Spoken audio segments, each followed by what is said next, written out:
Blog Talk Radio.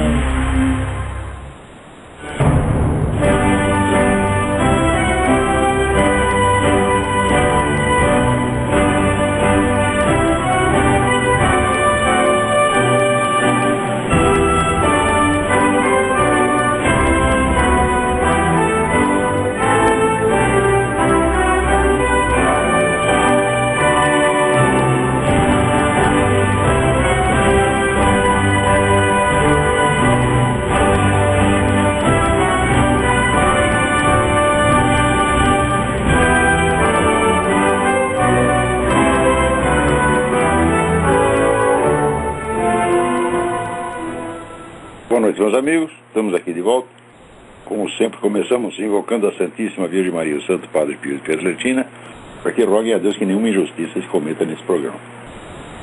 Eu queria lembrar a vocês que amanhã, dia 22, às 20 horas, horário do Brasil, haverá o lançamento do livro O Enigma Quântico, do professor Wolfgang Schmidt, que está sendo lançado pela Vide Editorial em prefácio, com tradução de Rafael de Paula e prefácio meu. E amanhã eu farei uma breve conferência, eu e o Rafael faremos breves conferências de apresentação do livro na hora do lançamento, que será retransmitido pelo site do Seminário de Filosofia, e através do meu site também, oladocarvalho.org. E aqueles que quiserem retransmitir a conferência pelos seus blogs, e escrevam para contato@seminariodefilosofia.org. Mais informações aqui também no www.videeditorial.com.br. Então, começamos com uma notícia triste. Hoje pela manhã faleceu o Dr. Bernard Nathanson. O Dr. Bernard Nathanson foi dono de uma das maiores clínicas de aborto dos Estados Unidos. Chegou a fazer 70 mil abortos e depois percebeu o imenso crime que estava cometendo, se arrependeu, converteu-se à Igreja Católica e passou o resto da sua vida tentando esclarecer as pessoas quanto à crueldade inaceitável do aborto. Foi ele que fez aquele filme O Grito Silencioso, onde se mostrava o que o feto passava durante o aborto e o imenso sofrimento da criança. O Dr. Nathanson, quando se apresentava nas conferências, ele se apresentava com a seguinte frase: eu sou um assassino em massa. Ele se arrependeu dos seus delitos, se converteu ao catolicismo romano e empenhou o resto da sua vida na luta pelo que é certo e pelo que é justo. Então, que Deus o tenha.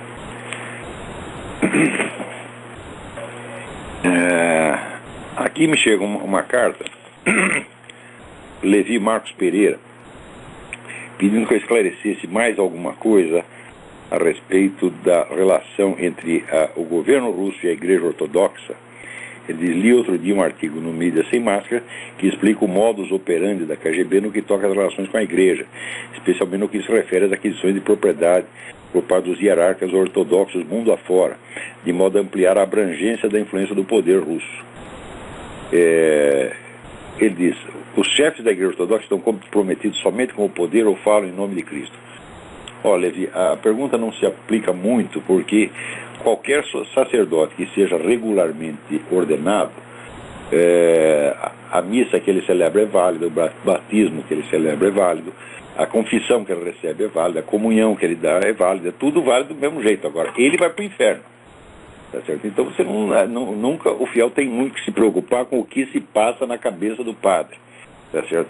Principalmente porque hoje em dia você pode calcular que a maior parte dos padres o que tem na cabeça é pura merda, tá certo? Não obstante, se o rito de ordenação dele foi válido, e este é um outro problema seríssimo, porque tem muito padre por aí que o rito dele de ordenação não é válido, sobretudo com todas as dúvidas que surgiram com relação aos novos ritos inventados aí pelo Concílio Vaticano II. Há motivos para duvidar da validade da ordenação de alguns padres. E também na Igreja Ortodoxa Russa, com toda a influência que o governo, tanto o governo soviético quanto o atual governo, tem dentro da igreja, muita coisa pode ter acontecido lá. Mas se o rito de ordenação foi válido, então não se preocupe. O máximo que pode acontecer é o seguinte, é você não aguentar o sermão, o senhor começar a falar muita besteira e você ir embora. E foi embora. Eu, na primeira comunhão da minha filha, a primeira comunhão foi válida, porque o rito do padre já era velhinho, então a ordenação foi válida. Mas quando ele abriu a boca, eu tive que sair. Falei, eu vou sair, fumar um cigarro, para você ficar lá dentro, eu vou torcer o pescocinho do padre. E isso não vai ficar muito bem, né? Agora, com relação à igreja russa, nós não podemos esquecer que a igreja russa sempre foi uma igreja estatal. Desde o início, no tempo do Tsar era a mesma coisa. A igreja é parte do governo. Uma igreja independente jamais existiu na Rússia. Então, quem quer que esteja no poder, manda na igreja. O Tsar mandava, depois veio o regime comunista, continuou mandando, e agora está lá o Vladimir Putin, manda da mesma maneira. Tá certo? Então, não é necessário uma operação especial para controlar a coisa, né? Então, sempre a igreja russa sempre foi controlada. E sempre foi uma igreja extremamente apolítica, quer dizer, não se mete na política e faz o que o governo manda, obedece e fica quieto. O que é uma coisa que, vamos dizer, uma diferença brutal em relação à igreja do Ocidente, vamos dizer, cujos conflitos, né, já no tempo na Idade Média, os conflitos com o Império, e depois os conflitos com os governos modernos são vamos dizer, parte da história, né? Então, por via das dúvidas, é bom estar alertado. Quer dizer, a probabilidade de você estar lá se confessando para um agente da KGB é muito grande. O agente da KGB, ele vai absolver você dos seus pecados, sendo agente da KGB, te absolve dos seus pecados, e a absolvição é válida. E daí ele vai e conta tudo para a KGB, né? E ele não comete um pecado gravíssimo, violando o segredo da confissão, né? E daí como é que ele vai fazer? Ele vai se confessar para outro padre que também é agente da KGB? Né? Quer dizer, é uma situação realmente deprimente. As pessoas que acham que saíram correndo, vamos dizer, da igreja romana para buscar abrigo na igreja ortodoxa, então, fizeram uma grande bobagem, né? Deveriam ter estudado melhor a situação da igreja ortodoxa antes de fazer uma coisa dessa. Inclusive porque na igreja católica romana você ainda tem, mesmo que a hierarquia inteira esteja corrompida ou vendida para o inimigo, você tem condições de lutar dentro. Agora, na igreja ortodoxa russa não tem, porque a igreja sempre foi subserviente ao Estado. Não tem a tradição de luta, de conflito, como tem a igreja católica romana. Tem alguém na linha aí? Alô, quem é? Alô, Olavo? Sim. Aqui é o Gabriel, de Brasília. Gabriel, tudo bem? Tudo bem? É sobre um recado aqui que o Caio Rossi me mandou. Eu tenho um canal no YouTube que eu posto os vídeos do Throat Speaking. Eu coloquei o último vídeo da semana passada sobre ele. Aí ele me mandou aqui: Gabriel, peço que retire meu nome do título dos vídeos que postou ou tomarei medidas legais contra você. Ele não pode tomar medida legal nenhuma porque o vídeo é meu. Pois é. Ele reproduziu o meu vídeo. Você está autorizado a reproduzir o meu vídeo. Exatamente. Agora, se fala de medidas legais, eu posso tomar medidas legais contra ele, porque ele repassou aquela história a respeito do meu casamento, cometendo um óbvio crime. Depois ele disse, não falou isso. Não falou a pinóia, está lá o texto que mostra que você falou. Não foi você que começou a história, mas você repassou, Caio repassou, né? Então, a minha sugestão é assim, Caio Rossi, vai chupar a piroca e não enche o saco. Se você se dê por grato da gente apenas ter falado a coisa em vez de tomar alguma medida contra você. Pois é, esse pessoal... Academia de pessoal tudo tem inveja do senhor. O músculo é crescendo, o cérebro é atrofiando, né? O pessoal tudo tem inveja do senhor e não consegue fazer nada da vida e vive de fofoquinha, de picuinha. Mas eu também gosto que tem as suas ideias, então que publique uma série de livros, que dê um curso, que faça alguma coisa. Pois é, mas não tem nada, não publica. Fazendo. Mas no Brasil está cheio de gente assim. Por isso que eu publiquei, já faz mais de 10 anos, eu publiquei aquele texto do Hussein Renido, Roedores da Glória, que são pessoas que só ficam fazendo isso. Qualquer pessoa que dá certo na vida, aparece um monte de filha da puta, de roedores da glória, de invejosos, de fracassados, só para torrar o saco.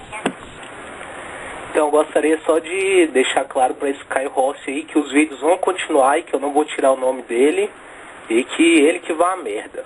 É isso mesmo, e se ele reclamar muito, e se for para advogado, não sei o que, você me avisa, que daí a gente toma as providências necessárias. Tá certo?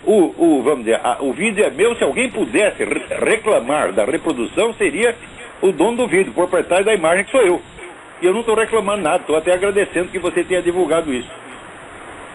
Menos um vigarista. É isso mesmo. Certo, Olavo. Obrigado. Agora é uma pena, porque o Caio Rossi é um rapaz inteligente, é um sujeito de muito talento.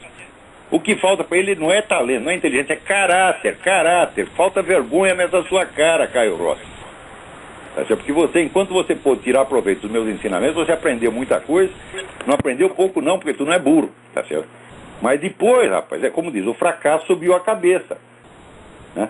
Você viu que o outro está dando certo, que o outro tem lá um montão de alunos, etc. Então ele começa a fazer de conta que ele é superior aos outros alunos. As Olavetes, são todos QI 10. Eu digo, pô, meu Deus do céu, lá está cheio de professor universitário, gente altamente capacitada em várias profissões, muito mais inteligente do que 10 Caio Rossi. Agora chega o Caio Rossi, agora eu ouço esse outro bosta, como é o nome dele lá? O tal de Isaac, não sei das quantas, é?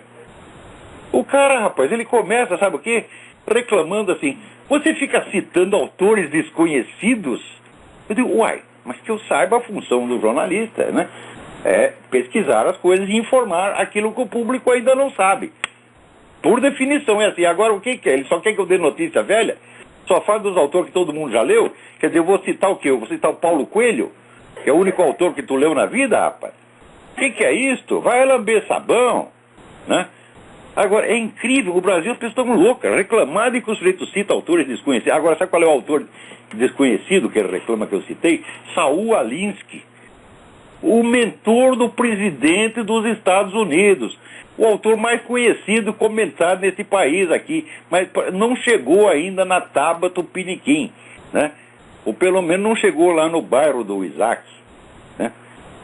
Quer dizer, desconhecido, até parece que ele é conhecido, né?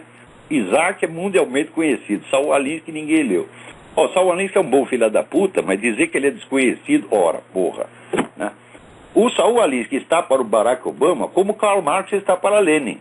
Você nunca vai entender pinciroca do que o Obama está fazendo se você não ler o livro do Saul Alinsky, Rules for Radicals, Regras para os Radicais. É um livro tão famoso que até já tem a paródia conservadora, Rules for Conservative Radicals, né? Quando o livro cria a sua paródia, quer dizer que está muito famoso. É como o livro do Mortimer Adler, que escreveu o livro How to Read a Book. Daí o sujeito escreveu outro livro, How to Read Two Books. Então, aqui diz que o governador Sérgio Cabral está oferecendo um palacete no Rio de Janeiro para instalação do Instituto Lula. Então, isso significa o seguinte, a Académie Française que se cuide, né? A Universidade de Princeton que se cuide, porque vai haver aí um templo da alta cultura, né? Promovida pelo Sérgio Cabral, prefeito Eduardo Paes, empresário Eike Batista. Eike Batista é aquele que lá mandou destruir aqueles painéis feitos por um pintor brasileiro. Esqueci o nome do pintor agora, eu estou ficando velho, o pintor é conhecido. No Hotel Glória, tinha lá uns painéis, uns azulejos fantásticos, né, que estão lá há 50 anos, feitos por um grande pintor brasileiro, mandou tirar tudo. Esse é o conceito de cultura que tem esse cara, porra, né? Tira o painel lá e põe a bandeira do PT, ou põe o retrato da dona Dilma, né? Então, o Jornal Jabor acha a Dilma lindíssima e cultíssima. Meu filho, isso aí já é perversão sexual, você me desculpe, pô, né? Se você acha ela bonita, fala, bom, seu gosto pode ser relativo, né? Tem gente até que acha eu bonito, fala, puta merda, então por que não pode achar a Dilma? Tá certo, acha bonitinho, mas culta, puta que pariu. Perguntaram pra mulher o nome de um livro que ela tinha lido, ela disse, eu li um livro, foi tão importante na minha vida, acabei de ler, como é o título? Esqueci. O único livro que ela leu na vida, se é que leu, ela já esqueceu o título, porra. Ela tá lendo assim, ela lê a linha 1, lê a 2, e quando chega na 3 já esqueceu a 1. Quer dizer, o conceito de cultura no Brasil, olha, intelectual no Brasil é o quê? é o Chico Buarque de Holanda, é o doutor Emir Saad. Eu falo, mas, então, meus filhos, vocês não têm ideia da debacle que é isso aí. Porque cultura no Brasil é só um negócio para você exibir, para você fazer bonito, não tem funcionalidade, não tem utilidade, né? Aqui nos Estados Unidos, que é um país culturalmente decadente em comparação com o que era nos anos 40, 50, você tem, vamos dizer, uma pleiade enorme de intelectuais altamente capacitados a discutir tudo, a analisar tudo. Não passa um fato sem que haja análises sérias, profundas, das quais vão resultar projetos de lei, discussões no parlamento, decisões presidenciais, né, a política, a orientação da educação, a orientação do sistema de defesa, tudo sai dessas discussões. Quer dizer, você tem milhares, centenas de milhares de pessoas altamente capacitadas. Então, quer dizer, hoje tem, digamos, 5 centenas de milhares, certo? Se você recuar 30, 40 anos, tinha 10 centenas de milhares, tinha 1 milhão. Então, baixou para metade, o pessoal está preocupado achando que o negócio decaiu. Outro dia eu estava lendo aí um artigo sobre a decadência da língua inglesa. Então o cara estava se queixando que a língua inglesa está muito decadente, está uma merda, que as pessoas hoje falam de uma maneira muito vaga, né? Eu digo, ai, meu Deus do céu, mas linguagem vaga eles usavam no Brasil nos anos 60. Agora usa a linguagem de macaco, porra, macaco. São pessoas que não conseguem completar uma frase, meu Deus do céu. É verdade que na linguagem oral se admite certas interrupções, hiatos, hesitações, vai-vens, etc. Mas pessoas como Dona Dilma e o seu Lula abusam disso, eles não conseguem completar uma. Olha, vocês ouçam as minhas aulas, de vez em quando eu também faço umas coisas entrecortadas, né, até para fazer um parênteses. Às vezes você começa a fazer um parênteses, o parênteses se prolonga, isso acontece normalmente na linguagem oral. Mas você vai lá, você pega a transcrição, você vê que eu falo, às vezes, parágrafos de 10 linhas, sem um ponto no meio, e sem perder o fio da meada. Qualquer pessoa culta tem que ser capaz de fazer isso, meu Deus do céu, montar parágrafos, períodos longos, com articulação, com lógica, com começo, meio e fim. Dona Dilma e seu Lula nunca foram capazes de fazer isto, né? Quando você pega agora, vamos pegar um professor universitário, uma pessoa capacitada, Fernando Henrique Cardoso. O Fernando Henrique Cardoso deu uma entrevista outro dia fazendo certas análises do governo Obama que são absolutamente primárias e bobocas. Ele acredita assim que esse negócio dos estímulos, ele diz, isso não estava no programa do Obama, ele foi forçado a fazer pelas circunstâncias. Ô Fernando Henrique, ô presidente, quem que é isso? Vai ler um pouco. Esse negócio está nos planos dessa gente há 50 anos, porra! Estatizar os bancos, eles estatizaram. Criaram a crise da Previdência para derrubar os bancos e para poder estatizar, e o Obama fez. Coitado do Obama, foi obrigado a fazer isso pelas circunstâncias. Pô, meu Deus do céu! Mas no Brasil, assim, o cara virou professor universitário, ele vai lá, faz a tese dele, e daí acabou. Chegou a ser o coroamento da sua carreira intelectual, nunca mais estuda merda nenhuma. Quem é que não sabe que é assim? Olha, nos anos 70, eu já li, né, era o livro Teoria da História do Brasil, do Zé Honório Rodrigues, que era um cara esquerdinha pra caramba, mas era um grande historiador, um grande intelectual, um homem seríssimo, de uma maior prestação política. E ele já reclamava desse negócio, como é que é a universidade brasileira. Ele disse, na universidade francesa, uma tese de doutoramento é uma coisa que o sujeito faz depois de ele lecionar 30 ou 40 anos. Então a tese de doutoramento é o coroamento de uma vida de estudo e de pesquisa. Então ele, na sua tese doutoral, ele expõe as conclusões de toda a sua vida. Agora no Brasil não, chega lá um garoto de 21 anos, faz uma tese de doutoramento, ponto, agora eu sou doutor, acabou, não preciso fazer mais porra nenhuma. Você está praticamente aposentado. Daí você chega na aula e diz aqui, olha, vamos fazer um seminário. Você, né, faz um trabalho sobre não sei o quê, você faz uma apresentação sobre não sei o quê, e o professor fica lá coçando o saco, lendo jornal. Se não, tocando punheta escondido atrás da mesa. Que hoje, vamos dizer, é a atividade pedagógica principal neste país. Se você tem filhos, por idade escolar, né, 7, 8 anos, você sabe que elas vão para a escola só para aprender putaria. Tem lição número 1, dar o cu, né? Lição número 2, comer o do vizinho. É isso que estão ensinando, porra! E vocês sabem que eu não estou falando dessas coisas por moralismo. Eu sou um cara assim, olha, eu obedeço a moral porque a igreja me manda, mas eu por vocação sou um imoralista tremendo, tá entendendo? Né? Eu não me escandalizo com coisa nenhuma. Mas a gente vê que tudo isso que estão fazendo no ensino brasileiro não é que vai acabar com a moral sexual, não é que vai virar todo mundo viado. Assim virar todo mundo viado, bom, isso aí não é um grande problema, né? Afinal de contas, o sujeito sendo viado, ele pode continuar cumprindo seus deveres, pagando imposto, cumprindo as leis, etc, etc. Mas não é isto que vai resultar. O que vocês estão fazendo é corroer todo o senso da distinção entre o bem e o mal, entre, vamos dizer, o que é a regra e o que é a exceção, e vocês vão criar uma geração de criminosos, gente. Você vê, já existe estatística, o professor Luiz Farias outro dia mostrou, eu não tenho aqui o link de cabeça, mas a correlação estatística entre a escolaridade e criminalidade. Quanto mais crianças você põe na escola, mais crianças viram criminosos. Isso vai aumentar muito.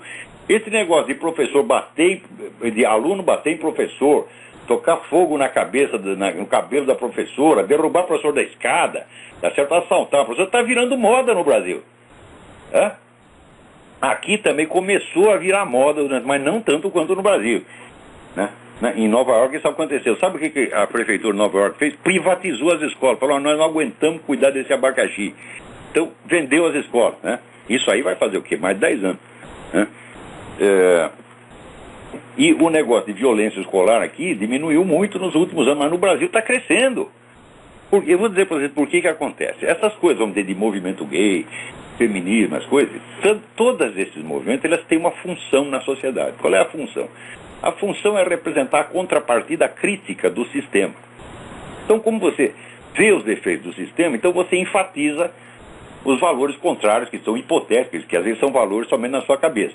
Isso tem uma função e tem uma utilidade, que é para o sistema não ficar muito cheio de si e não achar que ele representa a verdade definitiva. Porém, quando você pega esses contravalores críticos e os faz com que eles próprios se transformem na norma, meu filho, aí é loucura mesmo. Por exemplo, né? Dostoiévski, quando esteve na cadeia, ele disse que ali ele conheceu algumas das melhores pessoas que ele tenha conhecido na vida toda. Então como é que nós vamos dizer agora? Então só tem pessoas boas na cadeia, então o que nós temos que fazer? Nós temos que fazer soltar os criminosos e prender os outros. Aí já é a lógica do Dr. Simão Bacamarte.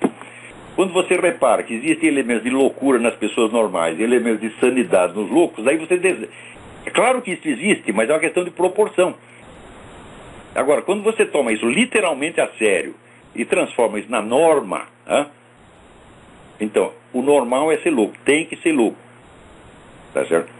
Meu filho, aí, a devastação que você faz não tem mais volta. E o que estão fazendo na educação brasileira é isso. Aqui nos Estados Unidos, essas críticas, essas ideias, elas circulam pela sociedade e às vezes são adotadas, vamos dizer, por áreas minoritárias da sociedade, a título de experiência, mas nunca são adotadas em massa. Por exemplo, você pode ver aqui as escolas forçando as pessoas para que elas, por exemplo, não maltratem pessoas gays ou pessoas desviantes de qualquer maneira, mas nunca vão fazer com que essas pessoas, com que esses grupos desviantes tenham o poder de controlar os outros. Eles nunca vão fazer isso.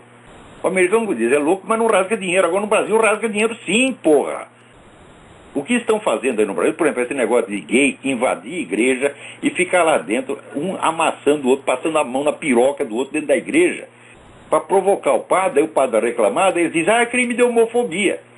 Agora acontece o seguinte, acontece que antes do crime de homofobia, existe muito antes o crime de ultraje a culto, eu não lembro que artigo que é do Código Penal. Você interromper um culto religioso, tá certo? Perturbar ou interromper um culto religioso, ou você escarnecer de alguém por motivo de crença ou de função religiosa, é crime no Brasil. Agora, esses padrecos também não sabem que existe a lei. Então, o gay, o traveco, vai lá dentro, pratica o crime de ultraje a culto, mas o padre não sabe. Agora, o gay sabe que existe o negócio da homofobia. Então, em vez do padre processar o gay, é o gay que processa o padre, porra. É a mesma coisa que o sujeito entra na sua casa para te assaltar, e você, como é fortão, você é o Caio Rossi, né? Você esteve lá na academia da Alterofilipe, então você é fortão, você desarma o cara e dá-lhe os tabefes. Ele sai e te processa. Não teve um cara aqui nos Estados Unidos, aqui aconteceu isso aí. O sujeito foi assaltar um supermercado e foi preso, né? Daí ele processou o supermercado porque ele disse que o estresse que ele ficou durante o assalto o prejudicou muito. Na França não teve um sujeito, né, aleijado, deficiente físico, que processou o pai e a mãe porque não o abortaram? Sempre tem louco para tudo, mas aqui e na França os caras são exceções, e no Brasil estão fazendo dessas coisas a regra. Porque o Brasil não tem intelectuais mais, só tem pseudo-intelectual, só tem farsante, só tem vigarista. E vigarista ele ouve falar que tem uma moda assim na França ou nos Estados Unidos, e nos países de origem aceita apenas, vamos dizer, a título de, vamos dizer, anormalidade consentida, né? Mas no Brasil eles aceitam como se fosse um mandamento divino. Quer dizer, nos países onde essa ideia se originar, elas têm uma influência muito limitada, mas no Brasil tem influência total e devastadora. Outro estava me contando que agora o grande filósofo da educação no Brasil é o Paulo Giraldelli, meu Deus do céu! Sabe o que é o Paulo Giraldelli? É aquele sujeito que tinha lá o vídeo dele com a mulher pelada e uma bunda de homem na frente toda peluda, né? E daí eu perguntei se a bunda era do Paulo Giraldelli, ele falou, não é. Isso é uma calúnia, essa bunda jamais foi minha. Eu digo, mas então o que tá esse cara pelado fazendo com a sua mulher lá? Né? Então, ou tu é mentiroso ou tu é corno, não tem meio termo, tá certo? Quer dizer, esse cara vai ensinar educação para os outros, um cara que não sabe escrever, um homem inculto, burro, inepto, vigarista intelectual mesmo, né? É aquele cara que eu citei lá um negócio de Platão, ele disse, não é assim. Daí eu peguei e citei o texto original, falei, não é assim. Daí eu peguei o texto grego, caralho! E por lá, tá aqui o texto grego. Ele, não é assim. Fala, bom, então não tem jeito, meu filho. Quer dizer que se você acha que o próprio texto do Platão, escrito em grego, na língua original, né, entende menos de Platão do que você, então só tem um remédio para você, meu filho, é dar o cu, que é o que você está ensinando os outros a fazer.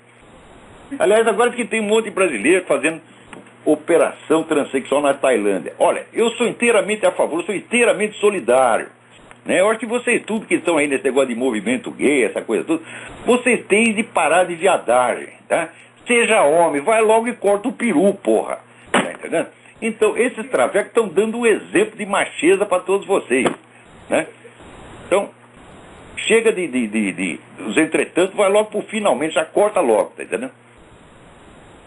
Agora, essa história do cara, ele se veste todo de mulher, mas fica com um baita piruzão embaixo, fala, pô, isso aí é fraude, isso aí é estelionato, meu filho, né? Então, eu sou inteiramente a favor, cortem-se os perus em massa. Né? Tem mais alguém na linha? Alô, quem é? Oi, Olavo. Oi, tudo bem? É o Ricardo Vitor de Belo Horizonte. Eu queria comentar, semana passada eu falei daquele ateu Sotomayor, né? Agora eu descobri outro, rapaz. Tem um senhor na internet, vamos ser respeitosos, né? Alfredo Bernatti. Ele escreveu livros em PDF falando que Jesus não existiu. Ué, e que prova ele tem de que ele mesmo existe? Ele fica gritando... Um texto de PDF não quer dizer que ele existe. Ele fica gritando, babando e agitando os braços na internet. Nem os ateus concordam com ele. Ele falou que vai dar porrada em todo mundo que discorda dele. Ele pode dar porrada aqui. Olha, ô seu C.Q. Bernatti, eu dou uma passagem para você vir para os Estados Unidos bater em mim. Vem aqui, vem para tu ver o que te acontece. Ele tem um argumento, ele falou, se Deus existisse... Eu também sou. Né? Ele falou assim, se Deus existisse, não teria bicho na minha goiaba não ia ficar podre. Ah, é? É o argumento dele... A premissa disso aí, de que se Deus existe, as goiabas são eternas. Não, as goiabas não são eternas. Os goiabas são eternos. Os goiabas, como ele, não sei se esse termo ainda existe no Brasil, né? Nos anos 60, quando o sujeito era muito idiota, ele chamava de goiaba. Ele, então, é o termo do tempo dele. As goiabas apodrecem, mas os goiabas são eternos. Depois eu vou mandar no seu e-mail uns livros dele, ele põe na internet, ele fica gritando, babando, agitando os braços, falando que Deus não existe.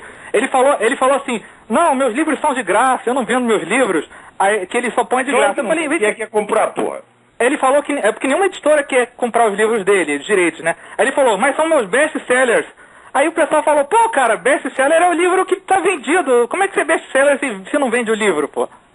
Pois é, o cara não sabe nem o que é um best-seller. Ele não sabe falar inglês, ele falou que vai em frente é go in front. Go in front. Mas tem idiota pra tudo nesse mundo, hein?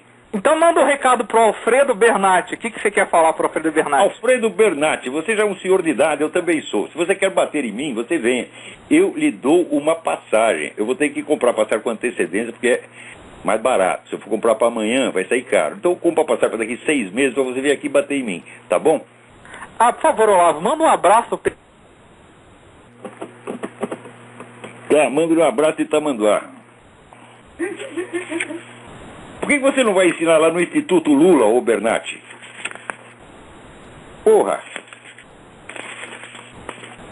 Agora aqui aconteceu uma coisa maravilhosa, maravilhosa. O pessoal fez uma campanha mostrando todos os crimes da Planned Parenthood. Planned Parenthood foi aquela organização abortista que é a maior rede de clínica de aborto dos Estados Unidos, fundada pela Margaret Sanger, uma filha da puta racista que queria acabar com os pretos, instalando um monte de clínicas de aborto nos bairros pretos. Veja você, né? Então, os moleques pretos não iam nem nascer. Então a geração seguinte já ia estar tudo branquinho que nem ela. Daí, essa porra desse Smithsonian Museum, do qual eu fui sócio, não sou mais, eles mandaram um negócio aqui: queremos você de volta. De volta ao caralho, não vou lá mais não. Não entro nesses puteiros. Minha mãe disse para não frequentar certos lugares. Então, fizeram uma exposição celebrando o centenário da filha da puta e omitiram este pedaço da história.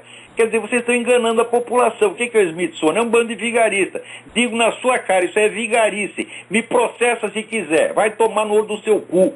Quem faz isso está enganando a população. Se é para contar a história dos reis, você tem que contar a história verdadeira. Eu não estou falando nada da vida particular dela, não estou falando da Margaret Sanger, deu pro vizinho, deu pro leiteiro. Não estou falando disso, estou falando de atitudes públicas que a mulher tomou e que vocês estão escondendo, né?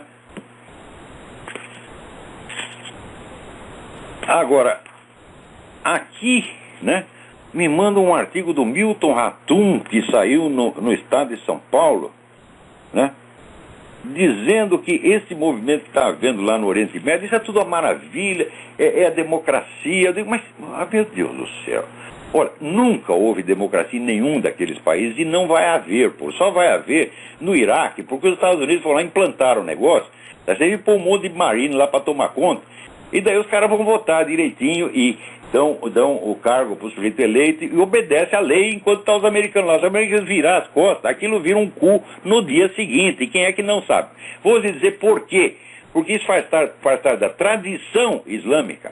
Se você estuda, eu estudei esse negócio, vocês não estudaram, então fica quieto, cala a boca, burro. Hã? Qual é o conceito de legitimidade no mundo islâmico?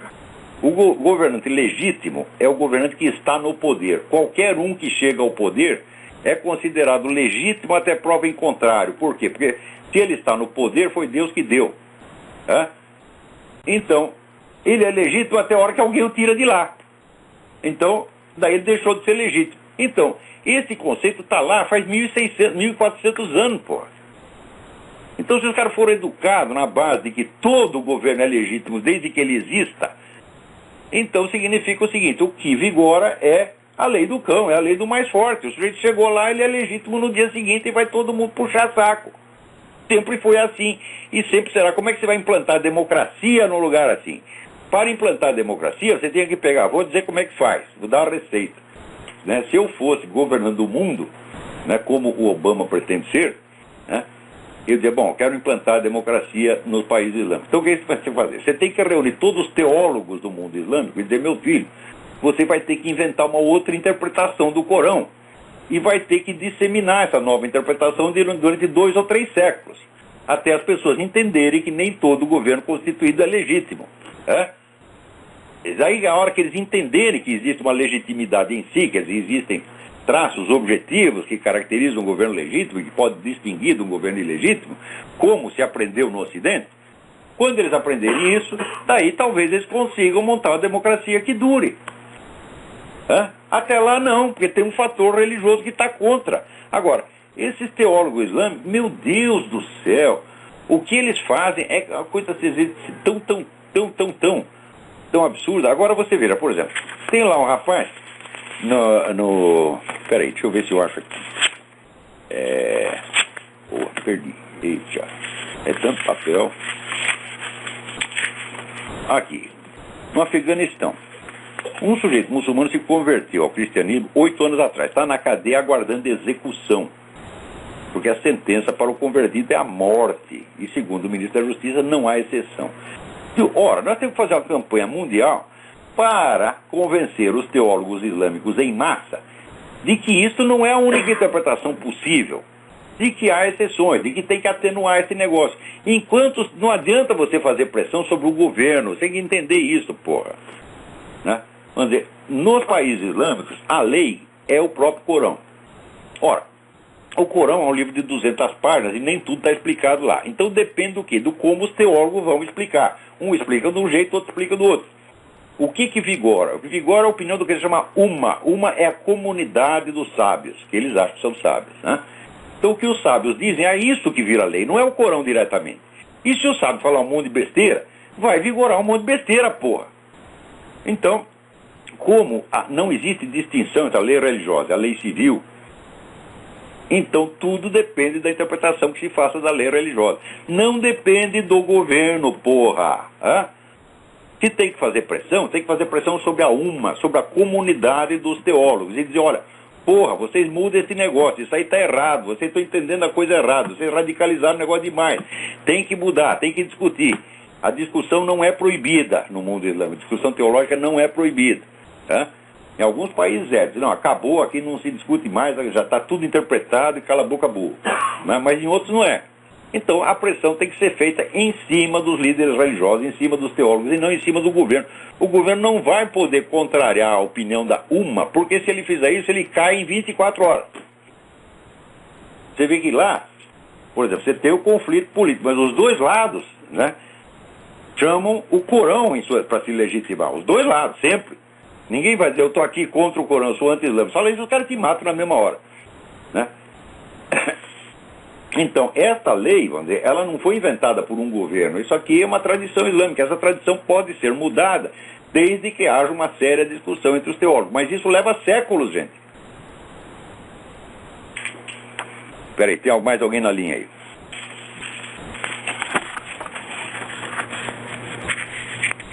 Alô, quem é? Alô? Epa. Ferrou. Aqui. O Marcos da Silva Biancardi me escreve no assunto da presença do Obama como partícipe de um concerto de apoiadores da nova ordem mundial com a tarefa de fragilizar a economia americana. Eu pediria, se possível, que você me enviasse informações sobre duas questões. Qual o significado do Iraque e das ações americanas naquele país, dada a finalidade da ordem muçulmana que Obama incentiva? Bom, a intervenção no Iraque foi antes do Obama, né? Quer dizer, eu já expliquei várias vezes que o motivo da intervenção no Iraque foi exclusivamente militar, que o petróleo não teve merda nenhuma que ver com isso, que as empresas de petróleo foram contra a intervenção e que depois não ganharam um puto de um tostão no Iraque até hoje. Tá certo? Ao passo que o Iraque foi todo reconstruído, hoje você tem de novo hospitais, escolas, tá? No Iraque se vende hoje mais automóvel do que nunca, o padrão de vida está subindo, quer dizer, reconstruíram o país. O que eles fizeram no Iraque, eu acho assim, o George Bush na política interna só fez cagada. A única coisa boa que ele fez foi invadir o Iraque e criar o país de novo, do zero. Foi o maior e melhor presidente que o Iraque já teve. Tá certo? Agora, o presidente americano ele não foi nem um único dia.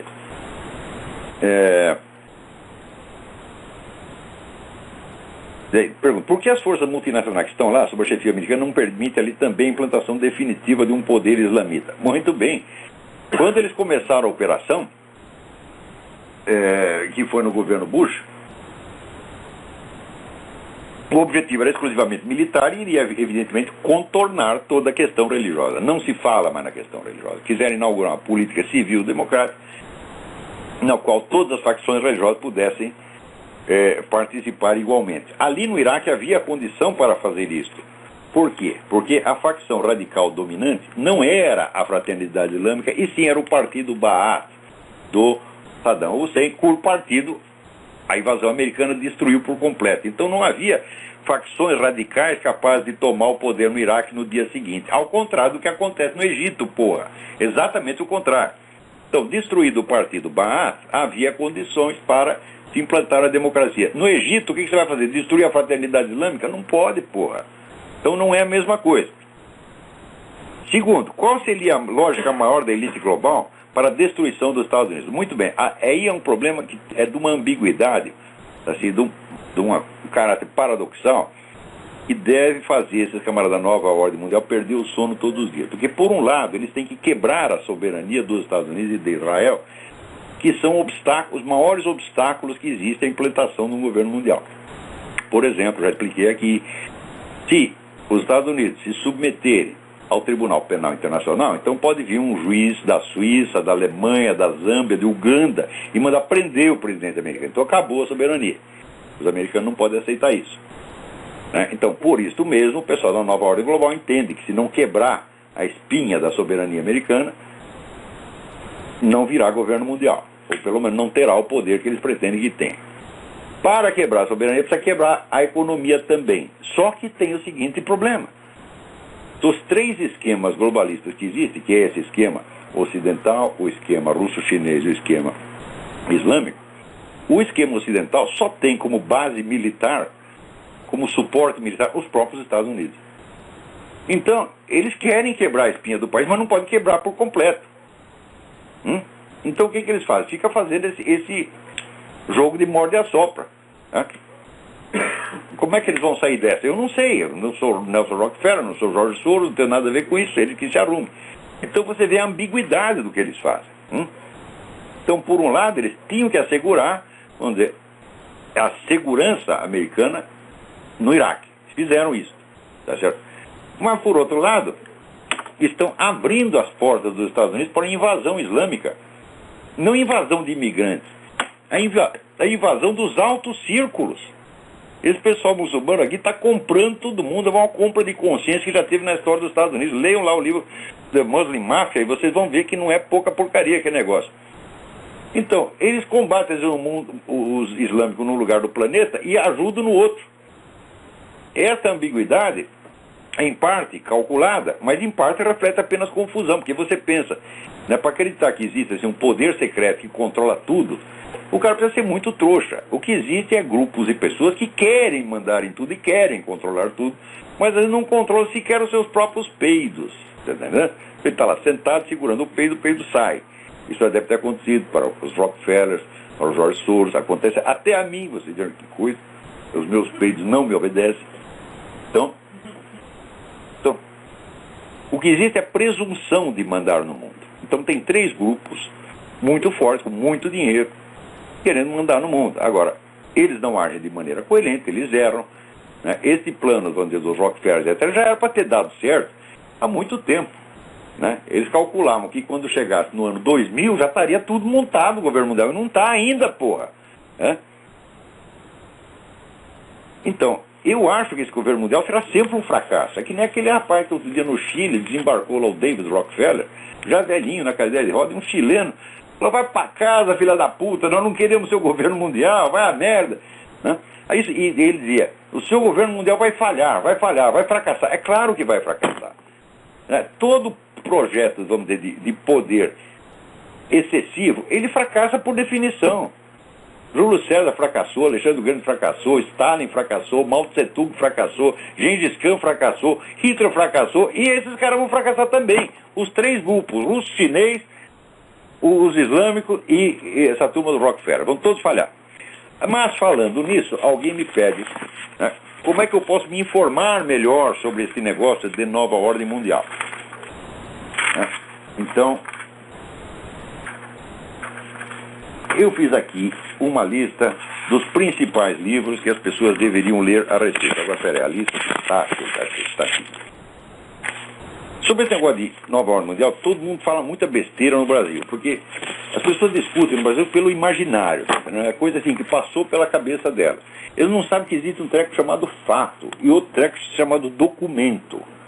Então fica tudo na base do achismo. Então aqui eu fiz uma seleção, vamos dizer, de 13 livros sem cuja leitura o sujeito não pode abrir a boca para falar sobre o governo mundial. Isso aqui é o beabá, o beabá. Isso aqui, quer dizer, o estudo do assunto começa com esses 13 livros. O primeiro é o livro do H.G. Wells, Herbert George Wells, The Open Conspiracy, que é o livro clássico do projeto do governo mundial, elaborado já nos anos 30.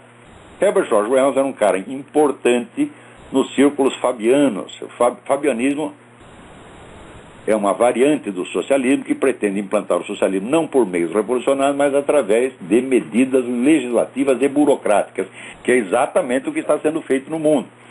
Não quer dizer que fosse uma dissidência do movimento comunista, porque sempre houve cumplicidade entre uma coisa e outra. Quer dizer, você tenta pelo meio revolucionário, insurrecional. Se der errado, você vai pelo meio legal, administrativo, burocrático. Se isso aqui der errado, você volta para o esquema revolucionário. Sempre foi assim e sempre será.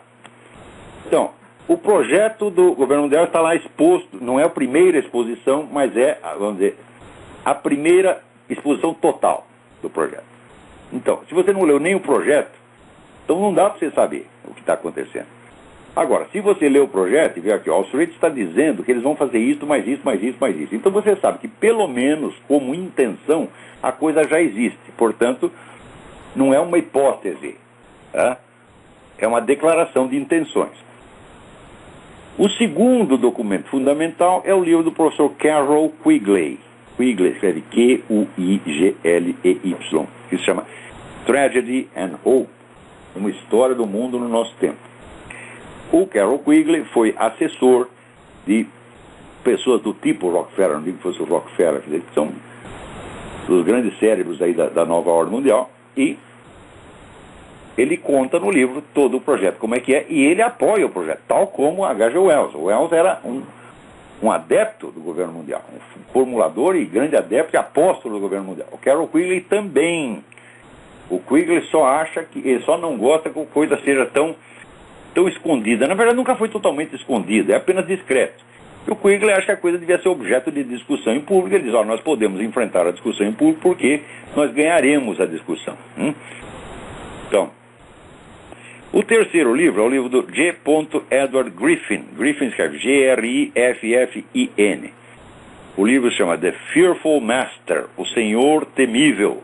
É um livro sobre a ONU e como é a modalidade de ação da ONU, especialmente na África, onde arrasou dezenas de países, derrubou um monte de governos legalmente constituídos, instaurou ditaduras, promoveu genocídio, etc. Para você ver que a ONU ainda tem, no Brasil você ainda tem a ideia da ONU como apenas uma assembleia de países, né?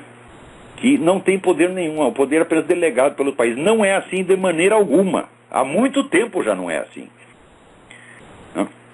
Quarto livro, o livro do Stanley Monteith. Monteith escreve M-O-N-T-I-E-T-H. O livro chama-se Brotherhood of Darkness, a Irmandade das Trevas.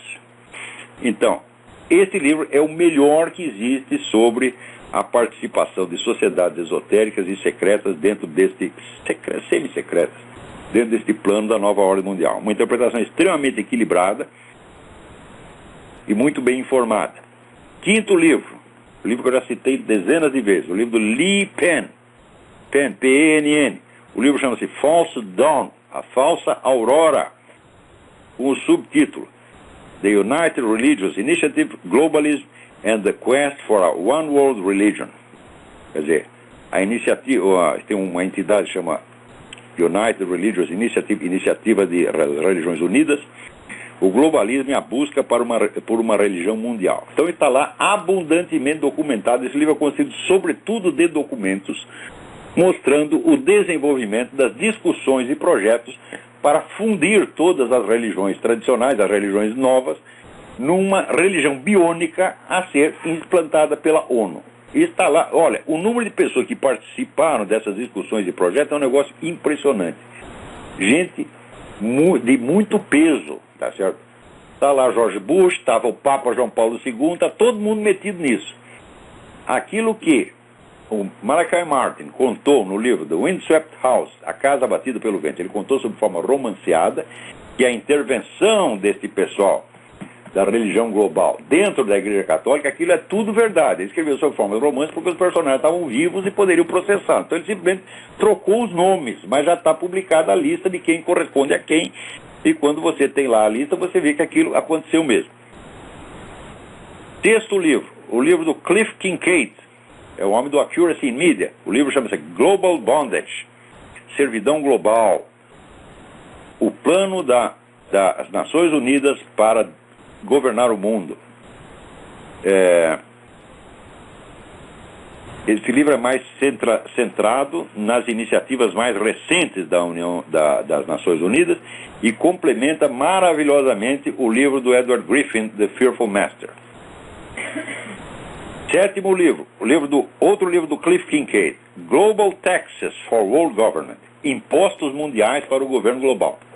Ele mostra como está sendo construída a base econômica para o governo mundial. Isso não é hipótese, isso já está acontecendo, está abundantemente noticiado. As pessoas, como é simplesmente um projeto muito grande, é uma coisa que é discutida e coordenada e criticada por intelectuais de primeiro plano, por gente muito estudiosa. O cidadão comum está totalmente desaparelhado para isso, e significa o seguinte, que se o cidadão comum americano está desaparelhado, muito mais estão os intelectuais e formadores de opinião no Brasil. Digo para vocês, na universidade brasileira e em toda a mídia não tem uma pessoa capacitada para discutir esse assunto, porque não leram nada. Se começar a ler, vão pegar essa listinha e começar, e daqui 3 meses vão sair pontificando sobre o assunto como se eu tivesse estudado durante 20 anos. Até parece que eu não conheço essa gente, né? Porque qualquer autor que eu cito, no dia seguinte tem 10 especialistas no assunto falando, né? Quer dizer, um me critica porque eu cito autores desconhecidos e o outro finge que conhecia. Porra, como é que dá para discutir com um macaco, gente? Não dá.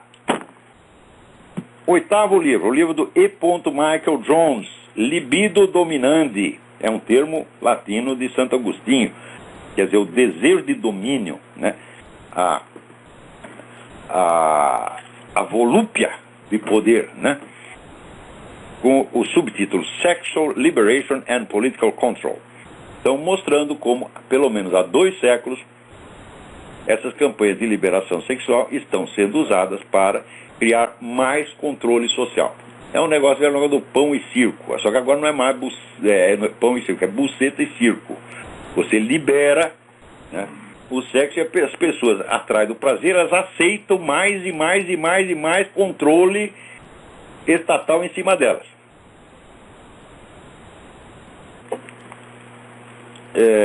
Nono livro, o livro do padre Paul Kramer, The Devil's Final Battle.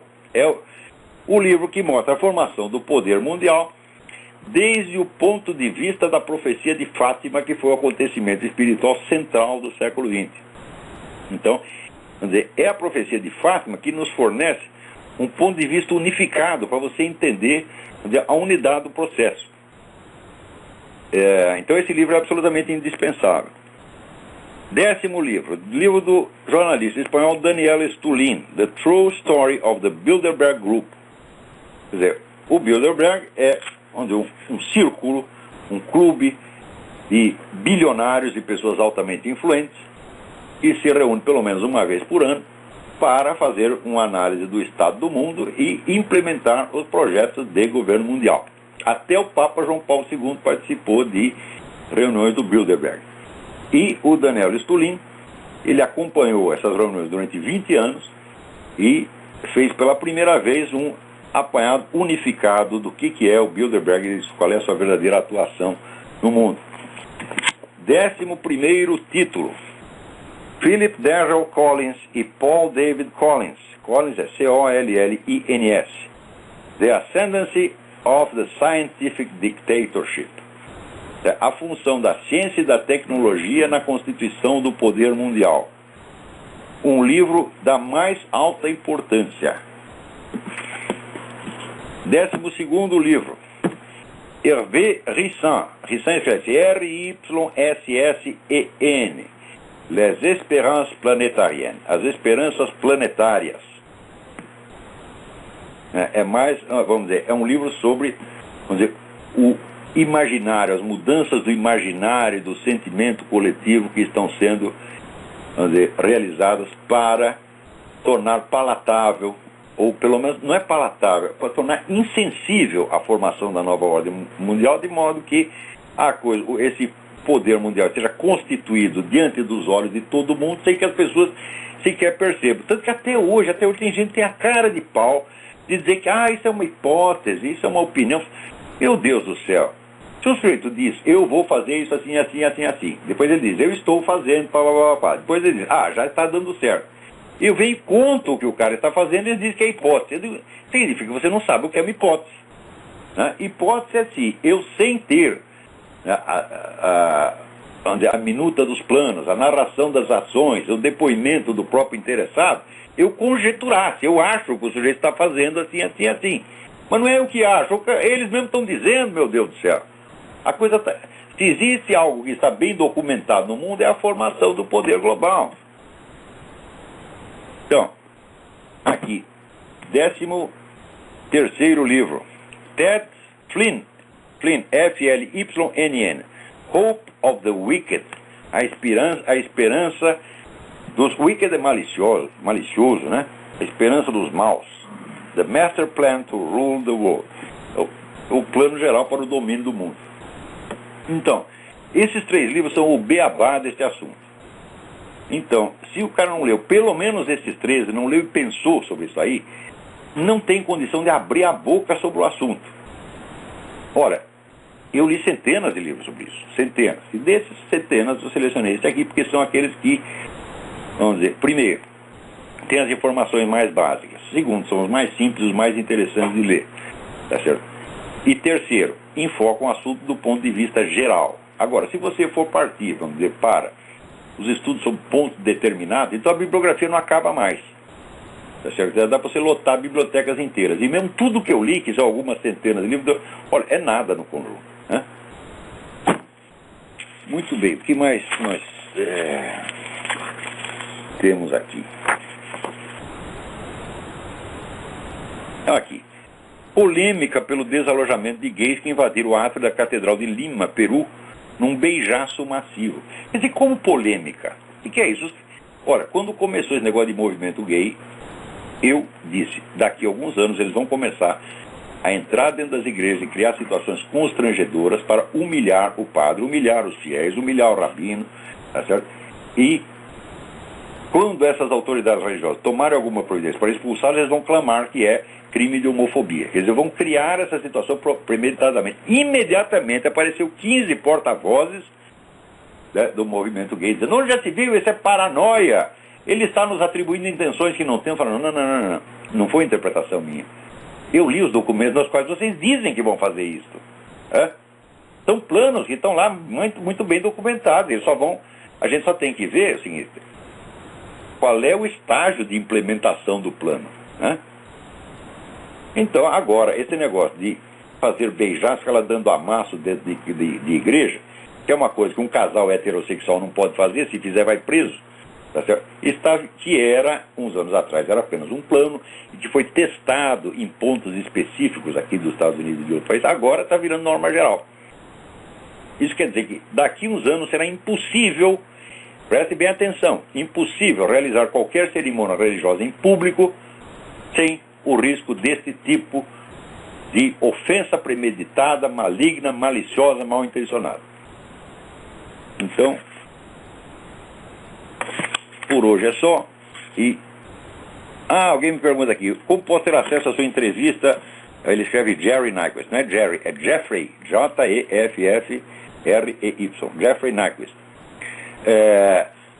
A transcrição que o próprio Jeffrey Nyquist fez da entrevista, a transcrição resumida, já está no ar online na minha página e na página do Inter-American Institute, www.theinteramerican.org. Quanto à transmissão gravada, eu não sei nem que dia o Nyquist vai colocar isso no ar. Mas tudo que eu disse já está lá na transcrição que ele fez. Então tá. Até a semana que vem. Muito obrigado.